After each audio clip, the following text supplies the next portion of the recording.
Hello friends, आपका स्वागत है टेस्ट IQ में। फ्रेंड्स, इस वीडियो में हम डिस्कस करेंगे ब्रेटन साइकिल क्या होता है, इसकी क्या इंपॉर्टेंस है, ये कहाँ पे यूज़ होता है, इसका PV/TS डायग्राम कैसे बनता है और इसकी एफिशिएंसी का जो डेरिवेशन है वो हम डिटेल में डिस्कस करेंगे। तो वीडियो बहुत ही ज़्यादा इंपॉर्टेंट होने वाला है और हर एग्ज़ाम में यहाँ से एक दो क्वेश्चन ज़रूर बनते हैं। और यहाँ पे बहुत सारे स्टूडेंट को इसमें डाउट भी रहता है क्योंकि उनकी एफिशिएंसी का फॉर्मूला उनको जो है डिराइव करना आता नहीं है। तो मैं आपको बहुत ही बेसिक तरीके से समझाने वाला हूँ, तो हर एक स्टूडेंट को वो समझ में आएगा। तो चलिए शुरू करते हैं। लेकिन शुरू करने से पहले मैं एक इंपॉर्टेंट चीज़ आपको बता देता हूँ। यदि फ्रेंड्स आपने इस वीडियो को देखने से पहले ये वीडियो यदि थर्मोडायनेमिक्स का नहीं देखा है तो इसको ज़रूर देख लें। इसका नाम है thermodynamics steady flow energy equation. क्योंकि स्टडी फ्लो एनर्जी इक्वेशन जो है इसमें काफ़ी जगह यूज़ होने वाली है, यानी कि हम कंप्रेसर टरबाइन का जो वर्क डन निकालेंगे तो वहाँ पे स्टडी फ्लो एनर्जी इक्वेशन आएगी, जहाँ पे आपको देखिए ये दिख रहा होगा enthalpy, kinetic energy, potential energy, heat और ये आउटपुट के लिए। तो ये जो स्टडी फ्लो एनर्जी इक्वेशन है ये कंप्रेसर के लिए, टरबाइन के लिए, हर एक प्रोसेस के लिए आपको पता होना चाहिए। तो मैं चाहता हूँ कि इस वीडियो को एक बार आप ज़रूर देखें। उसके बाद में इस वीडियो को आप देखोगे तो आपको कोई कन्फ्यूज़न नहीं होगा, अदरवाइज़ आप सोचोगे कि सर क्या बता रहे हैं। तो इसको वीडियो को ज़रूर देखें। अब हम शुरू करते हैं। सबसे पहले हम देखते हैं कि ब्रेटन साइकिल का जो यूज़ है वो कहाँ पे होता है। तो ब्रेटन साइकिल यूज़ होता है गैस पावर प्लांट में। तो आपको ये पता होना चाहिए, गैस पावर प्लांट। ऑब्जेक्टिव में आपको ये क्वेश्चन पूछ सकते हैं कि Brayton cycle is use for, तो अलग अलग आपको ऑप्शन दे देंगे, जैसे steam power plant, gas power plant. तो आपको सही आंसर क्या करना है, गैस पावर प्लांट। और अब हम देखते हैं कि ब्रेटन साइकिल कितने प्रकार के होते हैं। तो ब्रेटन साइकिल जो है दो टाइप के होते हैं। पहला हो गया आपका open Brayton cycle, open Brayton cycle cycle, और दूसरा हो गया आपके क्लोज ब्रेटन साइकिल। यहाँ पे मैं एक चीज़ बता देता हूँ कि जनरली 98 to 99% जो है ये ओपन ब्रेटन साइकिल ही यूज़ होता है। क्लोज ब्रेटन साइकिल बहुत ही कम यूज़ होता है। तो अब हम देखते हैं कि ओपन ब्रेटन साइकिल को डिस्कस करते हैं और क्लोज ब्रेटन साइकिल में मैं आपको डिफरेंस बता दूंगा आपको कि वहाँ पे क्या डिफरेंस होता है। तो सबसे पहले हम डिस्कस करते हैं open Brayton cycle. Open Brayton cycle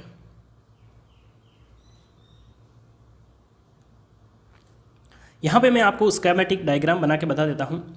सबसे पहले हम यूज़ करते हैं कंप्रेसर, और कंप्रेसर का जो रिप्रेजेंटेशन का तरीका है वो क्या होता है, जैसे मान लो ये आपका कंप्रेसर हो गया। इसको हम कंप्रेसर या फिर टरबाइन नहीं कह सकते जब तक इसको ये रिप्रेजेंट नहीं किया जाए, इधर आपका एंट्री और इधर एग्जिट।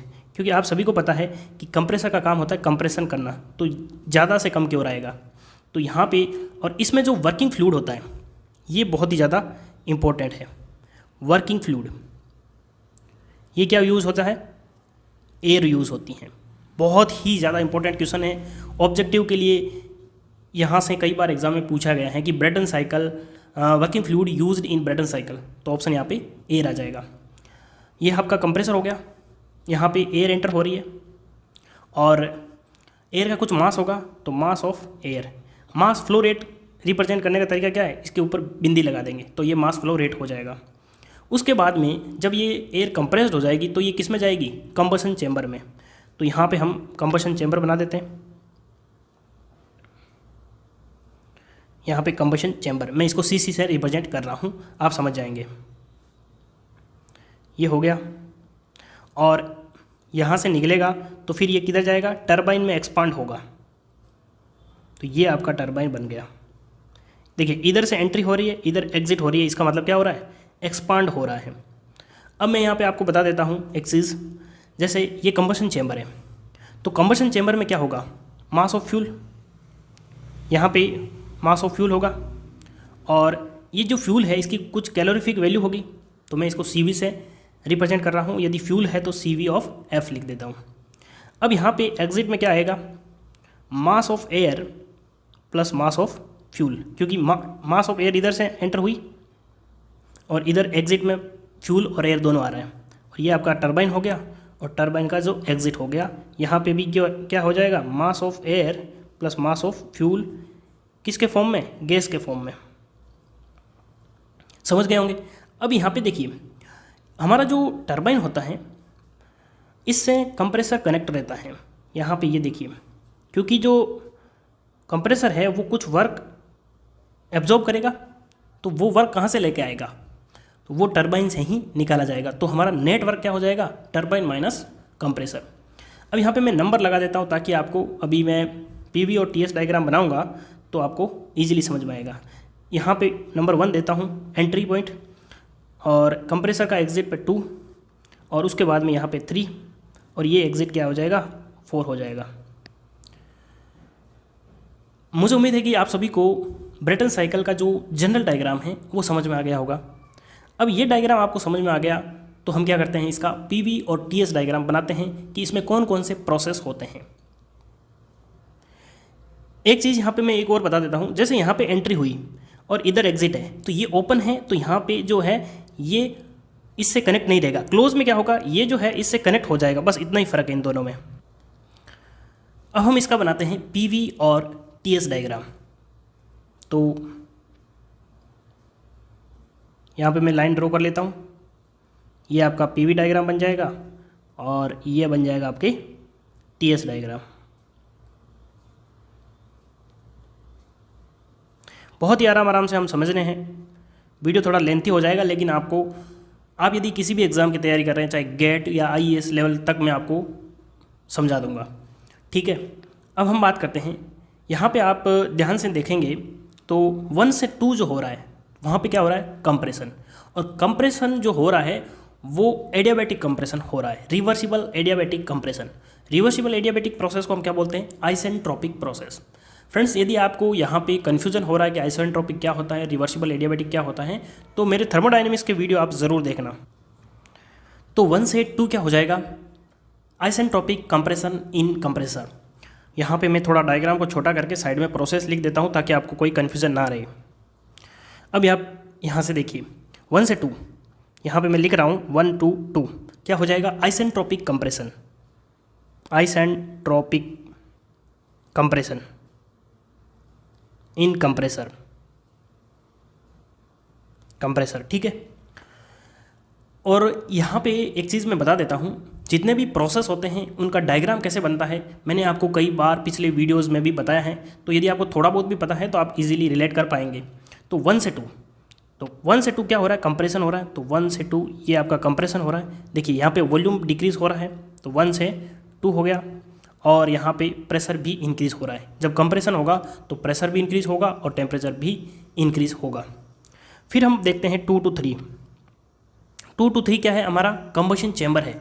तो कंबशन चैम्बर में क्या होता है, हीट एडिशन होता है, यानी कि जब हमारा फ्यूल बर्न होगा तो वहाँ पे क्या होगी, हीट एडिशन। लेकिन हीट एडिशन कैसे हो रही है, heat addition at constant pressure, ये आपको ध्यान रखना है।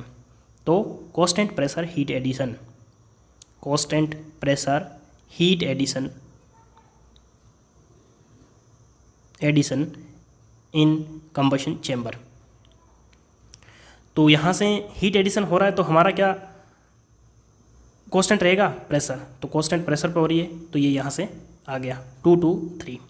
अब 3 से 4 जो है वो क्या है, हमारा टरबाइन है। टरबाइन में क्या होता है, एक्सपांसन। एक्सपांसन होगा तभी तो हमारा वर्क प्रोड्यूस होगा। तो 3 to 4 जो है आपका isentropic expansion, isentropic expansion, expansion in turbine. तो आइसेंट्रोपिक का मतलब रिवर्सिबल एडियाबैटिक। तो ये आपका यहाँ से आ जाएगा 3 to 4, ये 4 पॉइंट आ गया। ये आपका जो है पीवी डायग्राम बन गया। अब आप यहाँ पे ये सोच रहे होंगे कि मैंने 4 to 1 क्यों नहीं मिलाया, क्योंकि 4 to 1 जो है ये हमारा ओपन ब्रेटन साइकिल है, इसलिए मैंने मिलाया नहीं। और यदि आपको मिलाना है तो ये डॉटेड लाइन हो जाएगी यहाँ से। लेकिन प्रेशर जो है यहाँ पे भी कांस्टेंट रहेगा, क्योंकि जो एयर होगी हमारी या गैस होगी, जो एग्जिट पे जो गैस होगी, मास और फ्यूल का जो मिक्सर होगा गैस के रूप में, वो एटमॉस्फेयर में जाएगा। और एटमॉस्फेयर का प्रेशर जो है कांस्टेंट है, तो P1 बराबर कांस्टेंट हो जाएगा और P2 बराबर भी कांस्टेंट हो जाएगा। इसे P4 भी बोल सकते हैं। दोनों बराबर हो जाएंगे। ये आपका पीवी डायग्राम बन गया। और यदि यहाँ पे क्लोज सिस्टम होता ना तो यहाँ पे क्या हो जाता, ये 4 जो है ना, देखिए मैं एक बार आपको बता देता हूँ, ये 4 जो है ना यहाँ से मिल जाता और यहाँ पे एक हम क्या यूज़ कर लेते, इंटरकूलर। इंटरकूलर में क्या होता है, हीट रिजेक्शन, क्यू आ जाता, हीट तो वैसे भी रिजेक्ट होगी और यहाँ पे इंटरकूलर होगा तो वो क्या है, वही एयर को हम वापस यूज़ कर लेते हैं, इतना ही फ़र्क है। तो यहाँ पे मैं इसको वापस एक बार मिटा देता हूँ, ये हमारे काम का नहीं है, समझ गए आप। तो अब हम टीएस डायग्राम बनाते हैं। 1 से 2 क्या है, 1 से है हमारा आइसेंट्रोपिक कंप्रेशन। जब भी हमारा एडियाबैटिक प्रोसेस होता है, आइसेंट्रोपिक का मतलब हो गया रिवर्सिबल एडियाबैटिक कंप्रेशन, तो जब भी एडियाबैटिक प्रोसेस होता है वहाँ पे एंट्रोपी कांस्टेंट रहती है। तो एंट्रोपी कांस्टेंट है तो यहाँ पे 1 और कंप्रेशन है तो टेम्परेचर इंक्रीज हो रहा है, तो यहाँ पे टेम्परेचर तो इंक्रीज होगा लेकिन क्या होगा, एंट्रोपी कांस्टेंट रहेगी, तो ये 1 से 2 आ जाएगा। 2 to 3 क्या है, 2 to 3 है हमारा हीट एडिशन। जब हीट एडिशन होगा तो टेम्परेचर तो इंक्रीज होगा, उसके साथ में हमारी एंट्रोपी भी इंक्रीज होगी, तो ये आपका 2 to 3 हो जाएगा। 3 से 4 क्या है, आइसेंट्रोपिक एक्सपांसन। एक्सपांसन हो रहा है तो टेम्परेचर डिक्रीज होगा लेकिन एंट्रोपी हमारी कांस्टेंट रहेगी, तो ये हमारी एंट्रोपी कांस्टेंट आ गई, ये 4 पॉइंट आ गया। और 4 to 1 जो है हम इसको डॉटेड लाइन से मिला रहे हैं क्योंकि हम ओपन ब्रेटन साइकिल की बात कर रहे हैं, और यदि हम क्लोज की बात करेंगे तो इस लाइन को हम कंटिन्यूस लाइन के रूप में लिख देंगे। तो ये आपका टीएस डायग्राम बन गया। मुझे उम्मीद है कि आप सभी को समझ में आया होगा। एक चीज़ आपने नोटिस की होगी कि यहाँ पे जो ये प्रोसेस चल रहा है ये क्लॉकवाइज चल रहा है। क्लॉकवाइज वहाँ पे चलता है जहाँ पे वर्क प्रोड्यूसिंग डिवाइस होती हैं। यदि यहाँ पे वर्क कंज्यूमिंग डिवाइस होती तब यहाँ पे ये एंटी क्लॉकवाइज चलता, जैसे हमने रेफ्रिजरेटर में देखा होगा आपने, तो वहाँ पे एंटी क्लॉकवाइज होता है। यहाँ तक तो आपको ये समझ में आ गया कि ब्रेटन साइकिल क्या होता है, इसका पीवीटीएस डायग्राम कैसे बनता है। अब हम देखते हैं कि इसकी एफिशिएंसी कैसे निकालेंगे। एफिशिएंसी निकालने से पहले हमको कुछ एजम्पशन पता होने चाहिए, यानी कि ये जो ब्रेटन साइकिल होता है एक्चुअल कंडीशन थोड़ी सी डिफरेंट होती है, लेकिन जब भी हम कोई फॉर्मूला डिराइव करते हैं तो वहाँ पे आइडियल कंडीशन यूज़ करते हैं। तो आइडियल कंडीशन में हम क्या क्या यूज़ करते हैं, क्या क्या हम एजम्पशन मानते हैं, तो ये आपको पता होना चाहिए। कई बार जो है ऑब्जेक्टिव टाइप में पूछ लेते हैं, तो हम एजम्पशन हम देखते हैं। Assumption used in ideal Brayton cycle, ideal Brayton cycle.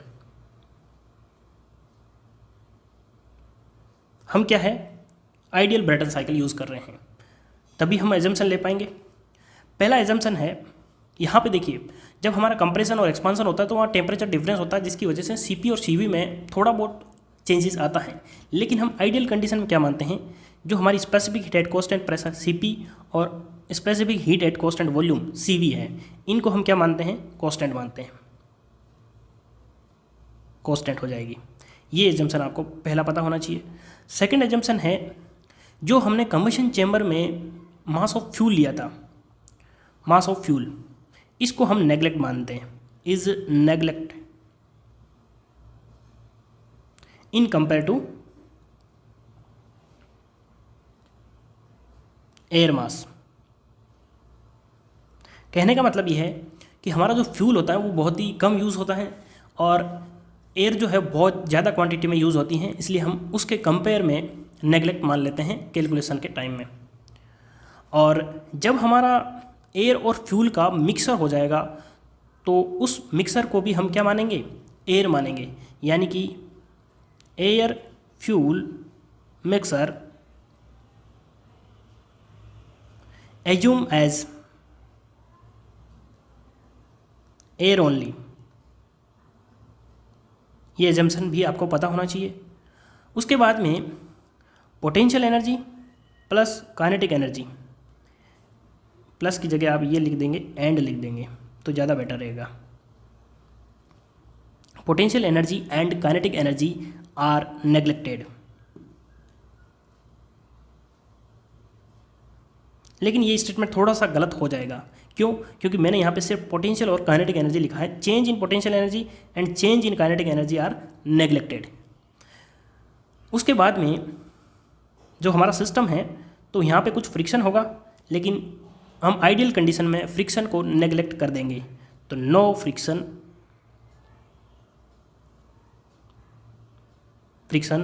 At all, यानी सभी जगह हम फ्रिक्शन को नहीं कंसिडर कर रहे हैं। और जो हमारा फ्यूल है उसका जो कंबशन है उसको हम मानेंगे कि कंप्लीट कंबशन हो रहा है, तो कंप्लीट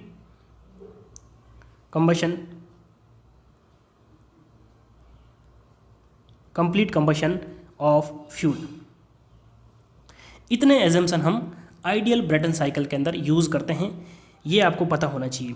फ्रेंड्स, मैं आपको इतना डिटेल में समझा दूंगा, यदि आप कोई पेड कोर्स भी कहीं से खरीदे हैं उतना डिटेल में उन्होंने भी नहीं समझाया होगा, और बहुत ही बेसिक तरीके से समझाने वाला हूं।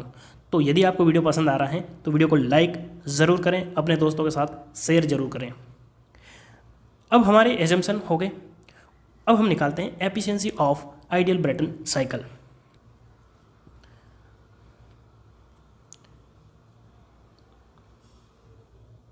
Efficiency of ideal Brayton cycle. यहाँ पे मैं फटाफट एक बार जो है आपका टीएस डायग्राम बना लेता हूँ, ठीक है। आप पीवी भी बना सकते हैं, ऐसी कोई बात नहीं है। जो भी मैंने आपको समझाया था 1 से 2, 2 to 3, 3 से 4, और ये आपका हो गया। अब यहाँ पे देखिए, यहाँ से आप ध्यान से देखेंगे तो 1 to 2 जो है ये क्या है, कंप्रेसर है, तो यहाँ पे वर्क जो होगा WC से रिप्रेजेंट कर रहा हूँ, यानी कि वर्क ऑफ कंप्रेसर। 2 to 3 क्या है, हीट सप्लाई हो रही है, तो QS लिख देता हूँ। और यहाँ पे टरबाइन वर्क प्रोड्यूस कर रहा है, तो ये आपका टरबाइन वर्क हो जाएगा। और यहाँ पे क्या है, हीट रिजेक्ट हो रही है, तो QR लिख देता हूँ। यहाँ पे आप समझ गए। अब हम देखते हैं, यहाँ पे आपके यूज़ आएगी स्टडी फ्लो एनर्जी इक्वेशन, इसलिए मैंने आपको बोला था कि वो वीडियो आप ज़रूर देख लेना। तो अब हम देखते हैं प्रोसेस 1 to 2।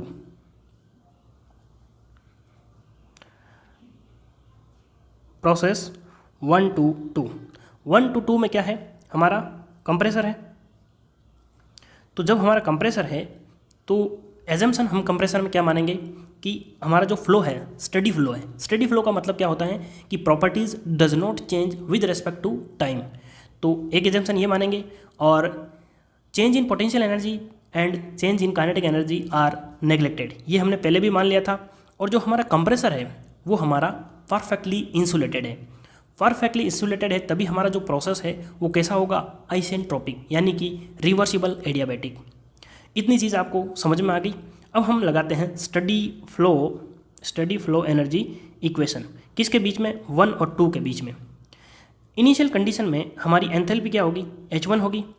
और काइनेटिक एनर्जी क्या होती है, हाफ mv², जहाँ पे v क्या है, वेलोसिटी। लेकिन यहाँ पे हम v वेलोसिटी को c से रिप्रेजेंट करेंगे। तो यार मास जो है ना, मास हम यूनिट ले रहे हैं, यानी कि मास जो है उसकी वैल्यू 1 मानते हैं। तो कहीं पे भी मैं m नहीं लिखने वाला हूँ। तो H1 यानी स्पेसिफिक यूनिट मास के लिए हम इक्वेशन निकाल रहे हैं। तो हाफ m C1² 2 हो जाएगा, तो C1² 2। देखिए किसी स्टूडेंट को कन्फ्यूजन हो रहा है, तो काइनेटिक एनर्जी क्या होती है, हाफ mv²। मास को मैं यूनिट मान रहा हूँ, तो फॉर्मूला तो क्या हो जाएगा, हाफ v²। तो v की जगह क्या ले रहा हूँ मैं, c से रिप्रेजेंट कर रहा हूँ। और इनिशियल कंडीशन है तो c की जगह C1 हो जाएगा। तो यहाँ पे मुझे उम्मीद है कि आप सभी को समझ में आ गया होगा। उसके बाद में पोटेंशियल एनर्जी क्या होती है, mgh। तो m तो हम यूनिट ले रहे हैं, तो gh की जगह हम Z1 से रिप्रेजेंट कर रहे हैं। और हीट जो होगी उसको मैं Q1 से रिप्रेजेंट कर रहा हूँ इनिशियल कंडीशन में। और एग्जिट पॉइंट पे यहाँ से इसी चीज़ को हम 2 के रूप में लिख देंगे। तो H2 plus C2² 2 plus GZ2 plus जो कंप्रेसर है वो वर्क कंज्यूम कर रहा है, तो यहाँ पे हीट की जगह WC आ जाएगा। ये आपकी steady flow energy equation for compressor हो गई। अब यहाँ पे आप ध्यान से देखेंगे तो कंप्रेसर के अंदर कोई भी सबसे पहले एजम्पशन मैंने क्या माना था, change in potential energy and kinetic energy are 0, यानी कि इन दोनों का जो डिफरेंस होगा वो 0 हो जाएगा। तो ये कैंसिल हो जाएगी, कहीं चेंज नहीं हो रहा है। पोटेंशियल एनर्जी भी 0 हो जाएगी। कंप्रेसर में कोई भी हीट चेंज नहीं हो रही है, तो ये भी आपकी 0 हो जाएगी। तो यहाँ पे इक्वेशन में बचा क्या, यहाँ पे इधर हमारे H1 बचा और इधर बचा H2 प्लस WC। तो WC यानी कि वर्क ऑफ कंप्रेसर बराबर क्या हो जाएगा, H1 माइनस H2। यहाँ पे आप ध्यान से देखेंगे जो हमारा H2 है वो ज़्यादा है किससे, H1 से, तो ये वैल्यू जो है आपकी नेगेटिव आएगी। और नेगेटिव वैल्यू क्या रिप्रेजेंट कर रही है, हमारा जो कंप्रेसर है वो वर्क प्रोड्यूस नहीं कंज्यूम कर रहा है। तो यदि हम पॉजिटिव वैल्यू लेते हैं इसकी तो ये आपका हो जाएगा H2 माइनस H1। इसको मैं इक्वेशन नंबर 1 दे देता हूँ। और आइडियल गैस हम यूज़ कर रहे हैं, ideal gas for ideal gas H बराबर क्या होता है, MC डेल्टा T होता है, यानी कि H is proportional to change in temperature. तो H बराबर क्या लिख दूंगा मैं, H बराबर लिख दूंगा, सॉरी, वर्क ऑफ कंप्रेसर क्या आ जाएगा, H2 की जगह क्या लिख दूंगा मैं, M को तो मैंने यूनिट माना है हर जगह, तो C डेल्टा T आ जाएगा। तो C तो कांस्टेंट है और डेल्टा T यानी कि T2 माइनस T1। यहाँ पे मैं इक्वेशन नंबर 1 दे देता हूँ। ये इक्वेशन किसकी आ गई, कंप्रेसर का वर्क आ गया। अब हम क्या डिस्कस करेंगे, next point 2 to 3, process 2 to 3। 2 to 3 में क्या है, कंबशन चेम्बर। यहाँ से आपको ध्यान से देखना है, एजम्पशन क्या हो जाएंगे, स्टडी फ्लो तो हो ही जाएगा, change in kinetic energy, change in potential energy neglected, और यहाँ पे जो है कंबशन चेम्बर है तो यहाँ पे वर्क प्रोड्यूस या फिर कंज्यूम नहीं होगा, यानी कि नो वर्क ट्रांसफ़र। यदि मैं इसी डायग्राम को थोड़ा सा आपको बना के बताऊँ तो ये आपका क्या हो गया, कंबशन चेम्बर। तो कंबशन चेम्बर में इधर क्या है 2 पॉइंट और इधर आपका क्या है 3 पॉइंट है। तो इसके बीच में हम क्या लगा देते हैं, स्टडी फ्लो एनर्जी इक्वेशन। तो यहाँ पे 2 पॉइंट है तो H2 plus C2 square upon 2 plus GZ2 plus Q of supply is equals to H3 plus C3 upon 2 plus GZ3 plus work. अब यहाँ पे देखिए ये तो जीरो हो ही जाएगी, वैसे भी एजम्पशन हमने पहले ही मान लिया था, लेकिन कंबशन चेम्बर में कोई भी वर्क प्रोड्यूस नहीं हो रहा तो W यहाँ पे ज़ीरो हो जाएगा। तो यहाँ पे देखिए क्या बच गया आप आ रहा है, H2 plus Q of supply बराबर H3 हो जाएगा। तो Q ऑफ सप्लाई बराबर क्या हो जाएगा, H3 माइनस H2। आप सभी को पता है H3 जो है वो H2 से ज़्यादा है, यानी कि ये वैल्यू पॉजिटिव आएगी। और पॉजिटिव वैल्यू क्या रिप्रेजेंट कर रही है, हम हीट एडेड कर रहे हैं। तो Q सप्लाई हमारी कितनी हो जाएगी, Q बराबर MC डेल्टा T होता है, तो CP T3 माइनस T2। एक इक्वेशन हमारी ये आ गई। अब हम आगे डिस्कस करेंगे 3 और 4 के बीच में। 3 और 4 के बीच में यदि मैं बात करूँ, मैं डायरेक्ट आपको समझा देता हूँ। प्रोसेस 3 to 4, यदि मैं 3 to 4 की बात करूँ तो सेम कंप्रेसर की तरह ही यहाँ पे एजम्पशन हो जाएंगे, सेम इक्वेशन आ जाएगी, लेकिन यहाँ पे क्या हो जाएगा, वर्क प्रोड्यूस हो रहा है, हीट जो है वो ज़ीरो हो जाएगी। तो इधर जो है आपका एंट्री पॉइंट पे 3 पे तो H3 आ जाएगा और इधर आपका क्या हो जाएगा H4 plus work of turbine. तो यानी कि वर्क ऑफ टरबाइन कितना आ जाएगा, H4 माइनस H3 आ जाएगा, सॉरी H3 माइनस H4 हो जाएगा। H3 ज़्यादा है ना, H3 माइनस H4। और यहाँ पे मैं लिख सकता हूँ CP T3 माइनस T4। ये आपकी इक्वेशन नंबर क्या आ जाएगी, 3rd आ जाएगी। मुझे उम्मीद है कि ये आपको मैंने डायरेक्ट लिखा है तो भी आपको समझ में आ गया होगा, यदि आपने वीडियो को सही से ध्यान से देखा है तो। फिर हम बात करते हैं 4 to 1 की। 4 to 1 में हम क्या यूज़ करते हैं, या तो हमारा ओपन सिस्टम होता है तो एटमॉस्फेयर होता है, और या फिर यदि हम प्रोसेस, मैं यहाँ ही पे समझा देता हूँ ताकि आपको थोड़ा इजीली समझ में आ जाएगी। प्रोसेस 4 to 1, यदि हम क्लोज में इंटरकूलर यूज़ करते हैं तो एजम्पशन जो है वो हमारे कंबशन चेम्बर जैसे ही हो जाएंगे। और इधर क्या आ जाएगा, इधर आपका आ जाएगा Q रिजेक्शन और प्लस H4 बराबर H1 बचेगा, क्योंकि हम 4 to 1 चलेंगे ना इसलिए।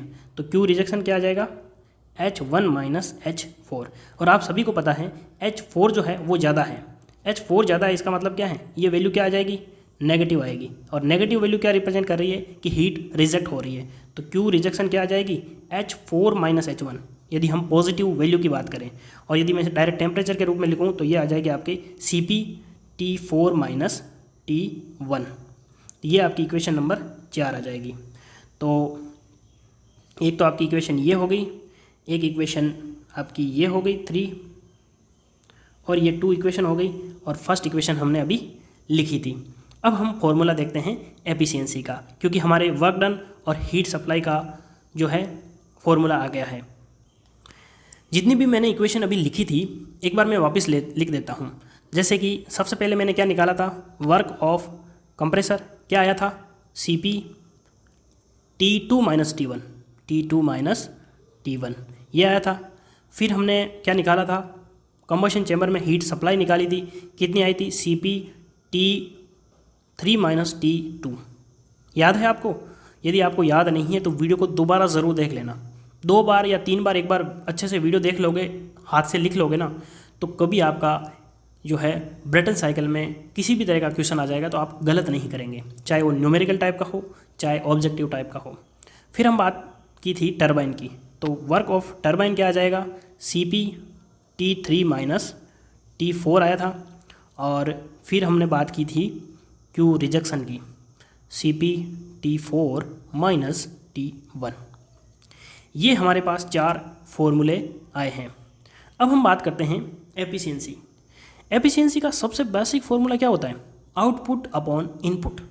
आउटपुट क्या है हमारा, वर्क, कौन सा work, net work, upon input क्या है हमारी हीट सप्लाई। ये हमारा सबसे बेसिक फॉर्मूला होता है।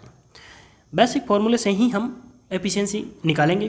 तो यहाँ पे नेट वर्क क्या है, नेट वर्क का मतलब है कि टरबाइन ने कितना वर्क प्रोड्यूस किया, उसमें से कितना वर्क जो है कंप्रेसर ने कंज्यूम कर लिया अपॉन Q सप्लाई।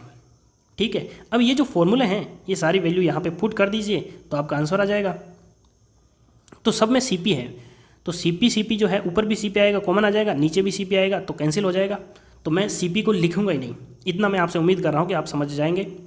तो यहाँ पे टरबाइन क्या है, T3 minus T4, T3 minus T4, Cp नहीं लिखा है मैंने, समझ गए ना आप। उसके बाद में कंप्रेसर, कंप्रेसर का क्या है, T2 minus T1 upon Q supply कितनी है, T3 माइनस T2, इतना है। अब यहाँ पे देखिए ध्यान से, थोड़ा सा ध्यान से आपको देखना है। यहाँ पे मैं इसको थोड़ा सा मॉडिफाई कर रहा हूँ। देखिए T3, ये जो T2 है ना, यहाँ से ये माइनस में हम मल्टीप्लाई करेंगे तो T2 भी माइनस का है, तो मैं इसको T2 को इधर लिख रहा हूँ, ठीक है। और ये जो T4 है ये माइनस का है, और यहाँ पे ये माइनस इससे मल्टीप्लाई होगा तो T1 पॉजिटिव हो जाएगा। तो T1 जो है आपका पॉजिटिव हो जाएगा। तो यदि मैं माइनस कॉमन लूँगा तो इसको क्या लिख सकता हूँ मैं, T4 माइनस T1 लिख सकता हूँ। कुल मिला के मैंने क्या किया है कि T2 को इधर लिखा है और T4 को इधर लिख दिया, बस। क्यों लिखा है अभी आपको 1 सेकंड बाद में समझ में आने वाला है। T3 अब माइनस T2, अब इधर भी क्या है T3 माइनस T2 और इधर भी T3 माइनस T2, तो क्या लिख दूंगा मैं इसको, एफिशिएंसी बराबर 1 minus T4 minus T1 upon T3 minus T2। तो ये आपका जो है फॉर्मूला टेम्परेचर के रूप में ब्रेटन साइकिल का फॉर्मूला आ गया। बहुत सारे स्टूडेंट ये सोच रहे होंगे कि सर हमने तो फॉर्मूला कुछ और ही याद किया है, वो और फॉर्मूला क्या है वो अभी हम आगे देखते हैं, लेकिन टेम्परेचर के रूप में ये हमारी एफिशिएंसी का फाइनल फॉर्मूला आ गया है। ध्यान रखना, कई बार ऑब्जेक्टिव के क्वेश्चन में या ऑब्जेक्टिव एग्ज़ाम में ये फॉर्मूला भी आपको दे सकते हैं। तो यदि आपका कंसेप्ट क्लियर होगा तो आपको पता होगा कि ये फॉर्मूला भी सही है। अब हम इसको प्रेशर के रूप में लिखते हैं, तब आप जो फॉर्मूला आपने याद कर रखा है ना वो आएगा। तो आगे हम देखते हैं। अब हम बात करते हैं प्रेशर रेशियो की। प्रेशर रेशियो की यदि हम बात करें तो प्रेशर रेशियो को हम RP से रिप्रेजेंट करते हैं और ये क्या होता है P2/P1। ठीक है। यदि हम प्रोसेस 1 से 2 की बात करें, प्रोसेस 1 to 2, यहाँ पे एडियाबैटिक कंप्रेशन हो रहा है और एडियाबैटिक प्रोसेस में टेम्परेचर और प्रेशर का जो है रिलेशन क्या होता है, T2/T1 बराबर P2/P1 की पावर Γ-1/Γ। ये आप सभी को पता है। तो इसको मैं क्या लिख सकता हूँ, इसको मैं लिख सकता हूँ RP। अभी मैंने आपको बताया कि प्रेशर रेशियो क्या लिखेंगे हम, RP की पावर Γ-1/Γ। यदि मैं प्रोसेस जो है यही 3 से 4 के बीच में लगा देता हूँ, प्रोसेस 3 to 4, यहाँ पे टर्बाइन है, तो यहाँ पे भी क्या होगा, रिवर्सिबल एडियाबैटिक प्रोसेस। तो T3/T4 बराबर P3/P4 की पावर Γ-1/Γ। एक चीज़ आपको पता है कि P3 बराबर क्या है, P2 है और P4 बराबर P1 है। मुझे लगता है कोई स्टूडेंट कंफ्यूज नहीं हुआ होगा। यदि कंफ्यूज हुआ है तो आपने PV डायग्राम देखा होगा। जो हमारा PV डायग्राम कैसा आया था, ऐसा आया था। तो यहाँ से 1 से 2, 2 to 3, 3 से 4, तो हीट एडिशन जो है वो कांस्टेंट प्रेशर पे हो रहा है, तो 2 और 3 क्या हो जाएगा, सेम हो जाएगा। तो मैंने 3 की जगह 2 लिख दिया, 4 की जगह 1 लिख दिया, बाकी प्रोसेस हमारा सेम ही है। और P2/P1 को मैंने क्या माना है, P2/P1 को मैंने माना है RP, यानी कि प्रेशर रेशियो Γ-1/Γ। अब जो हमने फॉर्मूला लिखा था एफिशिएंसी बराबर 1 - T4 - T1/T3 - T1, उसको एक बार हम वापस लिख के उसको थोड़ा मॉडिफाई करते हैं, ताकि ये जो वैल्यू है T2/T1 के रूप में और T3/T4 के रूप में लिखते हैं, ताकि हम इसको RP के रूप में लिख सकें। देखिए फॉर्मूला हमारा क्या था, एफिशिएंसी बराबर 1 - T4 - T1/T3 - T2, यही फॉर्मूला था। यदि आपको डाउट हो रहा है तो पीछे जाके ज़रूर देखिए, और यदि आपने नोट किया है अपने नोटबुक में तो पीछे देखिए, यही फॉर्मूला था। अब हम बात करते हैं, इसको थोड़ा मॉडिफाई कर देते हैं। कैसे मॉडिफाई, 1 - इसमें T1 में कॉमन ले लेता हूँ, तो T1 यदि मैं कॉमन लेता हूँ तो यहाँ पे क्या आ जाएगा, T4/T1 -1, और नीचे क्या आ जाएगा, T2 कॉमन ले लूँगा तो ये आ जाएगा आपके T3/T2 -1, ये आ गया। अब यहाँ से आप थोड़ा सा आपको दिमाग लगाना है। अभी हमने क्या किया था, T2/T1 बराबर क्या लिखा था, RP की पावर Γ-1/Γ, और इसी के बराबर आया था हमारा T3/T4। कहने का मतलब है T2/T1 बराबर T3/T4 है। तो मैं इसको थोड़ा सा मॉडिफाई करूँ तो ये क्या आ जाएगा आपका, T4 को मैं ऊपर लेके जाऊँ तो ये आपका T4/T1 है, बराबर क्या हो जाएगा, T3/T2 हो जाएगा। मैं इसको नीचे यहाँ लेके आया, इसको ऊपर लेके गया, ऐसे कर सकते हैं। मैथ्स आपको इतनी तो आती है। तो अब यहाँ पे मैं दोनों में से 1 घटा देता हूँ तो एक ही बात है। तो कुल मिला के ये जो हमारा है ये कैंसिल हो जाएगा, ये सेम ही आ गया ना यहाँ पे देखिए। तो यदि ये कैंसिल हो जाता है तो हमारे एफिशिएंसी का नया फॉर्मूला क्या आ जाता है, 1 - T1/T2, ये हमारा फॉर्मूला आ गया। एक तो ये भी आप याद रख सकते हैं। दूसरा फॉर्मूला क्या आएगा, 1 - T1 को मैं नीचे लेके जाता हूँ तो 1/T2/T1, और T2/T1 बराबर क्या है, यहाँ पे आप ध्यान से देखिए, RP की पावर Γ-1/Γ। तो मैं यहाँ पे लिख सकता हूँ 1 - 1/RP की पावर Γ-1/Γ। ये फॉर्मूला आपने ज़रूर याद किया होगा। तो कुल मिला के हमारा फाइनल फॉर्मूला आ गया, एफिशिएंसी बराबर 1 - 1/RP की पावर Γ-1/Γ, जहाँ पे RP की वैल्यू क्या है, P2/P1, या कह सकता हूँ मैं RP की वैल्यू जो है maximum pressure upon minimum pressure. ठीक है, और ये हमारा फाइनल फॉर्मूला है। ये फॉर्मूला आपको डायरेक्ट याद रखना है, और बहुत सारे स्टूडेंट को ये फॉर्मूला याद भी है, बस ये नहीं पता था कि इसको डिराइव कैसे किया जाता है। किसी ने आज तक बताया भी नहीं होगा इतना डिटेल में। तो ये फॉर्मूला आपका ब्रेटन साइकिल का आ गया। तो फ्रेंड्स, यदि आप अभी तक यहाँ पे आपने वीडियो देखा है कंटिन्यू, तो आप एग्ज़ाम के लिए सीरियस हैं, तो आपको वीडियो पसंद ज़रूर आया है। पसंद आया तो वीडियो को लाइक ज़रूर करें और शेयर ज़रूर करें। और एक चीज़ मैं यहाँ पे वापस बता देता हूँ, इस जो ब्रेटन साइकिल की जो एफिशिएंसी है फाइनल फार्मूला, और ये भी आपको याद रखना है 1 माइनस T1/T2, ये भी आपको फार्मूला याद रखना है। और थोड़ा बहुत ये भी ध्यान रखना है 1 माइनस T4 - T1/T3 - T2, ये फार्मूला हो गया, ये हो गया, और ये तो आपको याद रखना ही है, और मुझे उम्मीद है कि ये फार्मूला आपको ज़रूर याद है। तो वीडियो को कंप्लीट देखने के लिए धन्यवाद। मिलते हैं अगले वीडियो में, तब तक के लिए जय।